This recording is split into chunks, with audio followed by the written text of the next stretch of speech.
जय हिंद दोस्तों आज हम केमिकल सेक्टर से रिलेटेड एक बिजनेस मॉडल के बारे में डिस्कस करेंगे। बिजनेस मॉडल का नाम है लक्ष्मी ऑर्गेनिक, जो लगभग टॉप से 60% डाउन है। आईपीओ आने के बाद में अच्छी एक बुल रन दिखाई दिया था, अच्छा एक रिटर्न दिया था, उसके बाद में लगातार गिरावट दिखाई दे रही है। एक डाउन ट्रेंड का प्रेजेंट टाइम में डाउन ट्रेंड का स्टॉक दिखाई दे रहा है।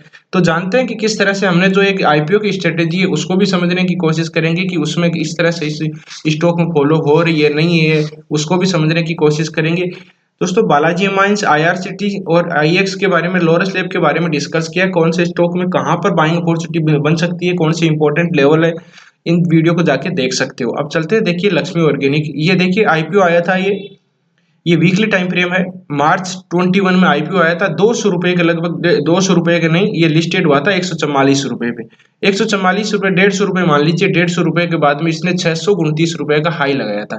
ठीक है, तो ये मान सकते हो कि ये 4 गुना हो गया था।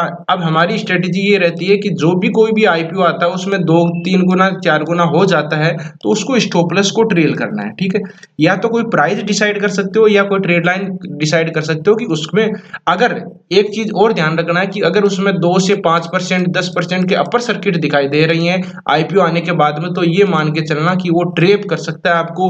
वो एक माल आपको चिपकाने के लिए उसको ऊपर ले जाया जा रहा है। ये बहुत से स्टॉकों में आप देख सकते हो कि जैसे, अगर मैं स्टॉक बताऊं तो केमिकल सेक्टर के ही मान लीजिए, क्लीन साइंस है, तत्व चिंतन है, और भी स्टॉक है जो इस तरह से इसमें, जैसे और दूसरा कैंपस एक्टिववेयर फुटवेयर सेक्टर से रिलेटेड बिजनेस मॉडल है।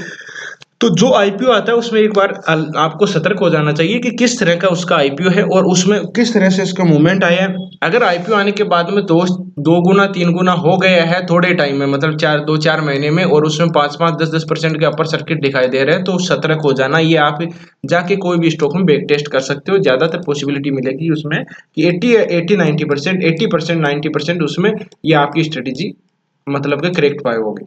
तो ये बाद में ट्रेप करने के लिए होता है। ट्रेप करने के लिए बाद में डाउन ट्रेंड होता है। तो डाउन ट्रेंड में देखो lower top lower bottom pattern है। अब देखिए डाउन ट्रेंड में अगर इस स्टॉक की बात की जाए तो इसमें एक बार भी इसमें कोई भी बाइंग अपॉर्चुनिटी नहीं मिली है। अभी एक बार भी बाइंग अपॉर्चुनिटी इसमें नहीं है। तो कहने का मतलब है कि ये अभी प्रेजेंट टाइम में डाउन ट्रेंड का स्टॉक है। जो भी इसमें 5-4 गुना होया था वो लगभग देख सकते हो सितंबर 21, 3 साल से ज्यादा का टाइम हो चुका है। अभी भी इसमें जिसने 600 रुपए पे बाइंग किया होता 270 पर ट्रेड कर रहा है। इसीलिए मैं बोलता हूँ कि किसी भी स्टॉक को बिना सोचे समझे, बिना एनालिसिस किए, तुक्के में किसी की एडवाइस पे बाइंग नहीं करना है। क्योंकि, और पहली बात तो टॉप पे बाइंग नहीं करना है। तुक्के में किसी तरह से अगर कोई बोल ही देना आपको कि भाई ये स्टॉक बाई कर लेना, तो एक बार देखना कि वो रिजल्ट 2-3 साल में किस तरह का रिटर्न दिया है। अगर वो टॉप पे ट्रेड कर रहा है तो उस स्टॉक से दूर हो जाइए, दूर हो जाइए।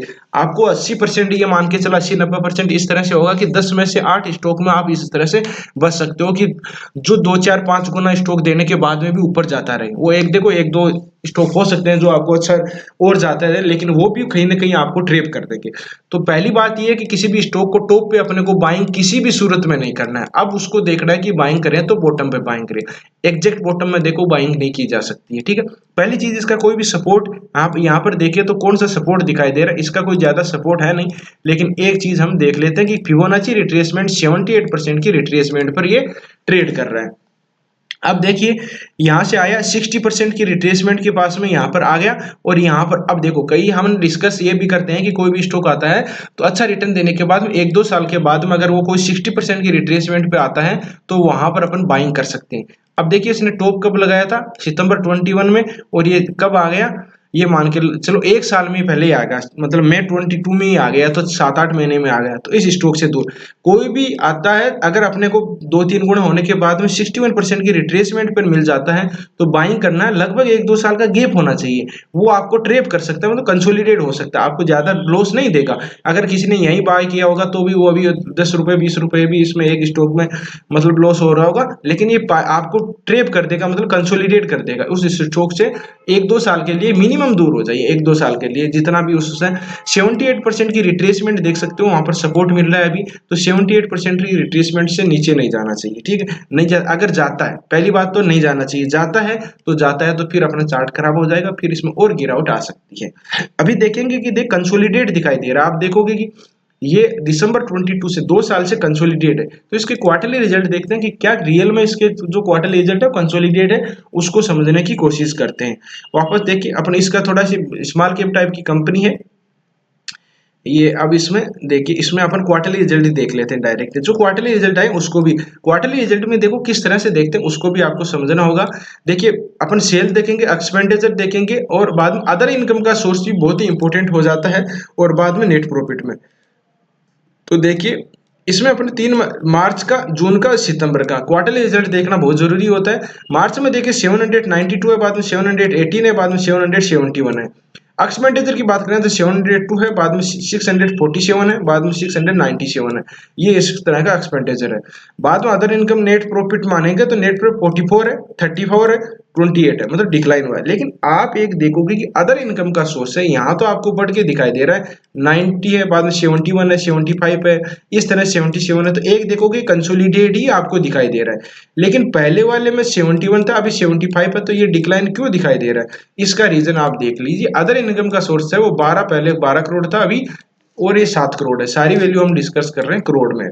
तो ये इसका अदर इनकम का सोर्स था, वो भी डिक्लाइन हुआ, इस वजह से दिखाई दे रहा है। तो आपको चार्ट में देखो डिक्लाइन है इसमें, लेकिन आपको इसमें क्वार्टरली रिजल्ट में डिक्लाइन है, लेकिन अदर इनकम के सोर्स की वजह से। तो उसमें आपको ये भी क्वार्टरली रिजल्ट देखने से पता चलता है कि क्या कंपनी में चल रहा है। देखिए, अब थोड़ा C share holding pattern, promoter के पास में देखो 70% है, एफ और डी की होल्डिंग देखो कम है, ठीक है, और पब्लिक की होल्डिंग 25% है, और 3,87,000 लोगों ने इसमें इन्वेस्ट कर रखा है। तो बात करने का मतलब है कि देखिए क्वार्टरली रिजल्ट कंसोलिडेट है, तो इसमें भी कंसोलिडेट ही चार्ट में दिखाई दे रहा है। अभी इसमें मेरे हिसाब से कोई भी बाइंग अपॉर्चुनिटी नहीं करनी चाहिए, क्योंकि 78% की रिट्रेसमेंट पे फंसा हुआ है। क्वार्टरली रिजल्ट कंसोलिडेट है, इसको ऊपर की तरफ एक बार ये जो लेवल आपको दिखाई दे रहा है, इस रेंज को पार करना जरूरी है। अब रेंज को भी पार किस तरह से किया जा सकता है? 325 मान लीजिए, 325 के लगभग है, एक रेजिस्टेंस है, इसको पार करना चाहिए। अगर जब तक इसके नीचे है तब तक कुछ नहीं किया जा सकता। इस स्टॉक से जितना हो सके उतना दूर रहो, दूरी डिस्टेंस बनाई रखी जा सकती है। अगर ऊपर की तरफ ब्रेकआउट करेगा तो किस तरह से ब्रेकआउट कर सकता है? अब इसको अचानक यहां से आता है, तो ब्रेकआउट करने के बाद में वापस यहां पर पुल बैक पैटर्न आना चाहिए। क्यों? देखिए, कभी भी अपन जैसे कोई भी लंबी यात्रा करनी होती है, तो मान लीजिए ये है, यहां से कोई रनिंग करता है तो यहां से सीधा ही नहीं निकल जा सकता, उसको यहाँ रेस्ट करना पड़ेगा, रेस्ट करके फिर जाएगा तो वो ऊपर की तरफ जाएगा। अगर या तो यहां से ये कंसोलिडेट यहाँ रेस्ट करे फिर निकले, या फिर बाद में इसको ऊपर की तरफ अचानक निकल गया तो वापस आना पड़ेगा, और ये अपन टेक्निकल लैंग्वेज में पुल बैक पैटर्न बोलते हैं। फिर बाद में नीचे आना चाहिए, मतलब फिर ऊपर की तरफ जाना चाहिए, इसके ऊपर की तरफ ब्रेकआउट। तो इसको breakout pull back pattern buying TRCP दे तब अच्छा मूवमेंट आ सकता है, एक राउंडेड बॉटम पैटर्न बन सकता है, लेकिन बना नहीं है अभी, कुछ भी इस पे चार्ट में अपने को नहीं दिखाई दे रहा है। अभी थोड़ा सी इसमें थोड़ा सी वेट एंड वॉच किया जा सकता है। देखिए, बाद में कोई अपने इसके रेजिस्टेंस देखो 500 के लगभग, और फिर बाद में ये पहला, ये बाद में रेजिस्टेंस ये आएगा, फिर बाद में टॉप पे जा सकता है। जाएगा कब? अभी नहीं जाएगा, जाएगा तब अपने को चार्ट में दिखाई देगा। क्वार्टरली रिजल्ट भी अच्छे आएंगे और चार्ट में भी अपने दिखाई देगा। अभी इससे दूर रहे। केमिकल सेक्टर में लगातार गिरावट है, एक साइडवेज कंसोलिडेट है, और जैसे फुटवेयर सेक्टर में रिलैक्सो, बाटा और कैंपस, ये भी एक डाउन ट्रेंड है। तो इनका टाइम आएगा, ये एक इसका फेज चल रहा है। जिस तरह से सर्दी गर्मी बरसात ऋतु चल रही है, तो सर्दी के कपड़े सर्दियों में बिकेंगे, गर्मियों में नहीं बिकेंगे। तो उस तरह से अपने को ध्यान देना है। तो दूर रहे, इसका वीडियो का कंक्लूजन निकालें तो अभी इसमें दूर जा सकता है, इसमें अभी भी कोई भी बाइंग अपॉर्चुनिटी नहीं है। 325 का एक रेजिस्टेंस है, इसको पार करना चाहिए। किस तरह से पार करना चाहिए? अचानक नहीं करना चाहिए, वो ब्रेकआउट पुल बैक पैटर्न आता है तभी अच्छा मूवमेंट आएगा। साथ में क्वार्टरली रिजल्ट भी देख लेंगे कि किस तरह से इसके क्वार्टरली रिजल्ट आएंगे, दिसंबर के Q3 के रिजल्ट, तब अपने को पता चल जाएगा।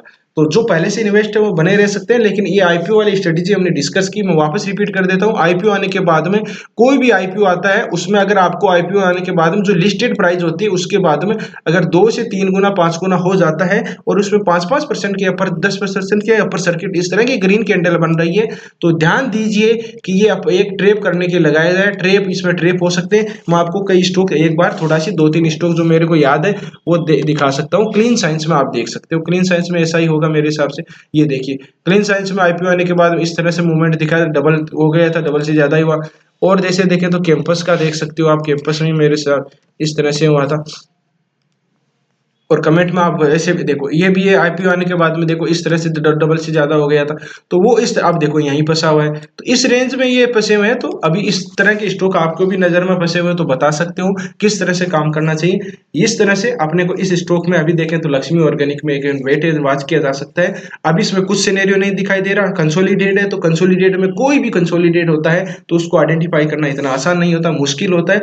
जब ये ब्रेकआउट या कुछ मूवमेंट आएगा तभी अच्छा मूवमेंट आने की पॉसिबिलिटी बन सकती है। इस तरह से आप स्टॉक में अपने रिस्क रिवार्ड रेशियो के हिसाब से रणनीति बना सकते हो।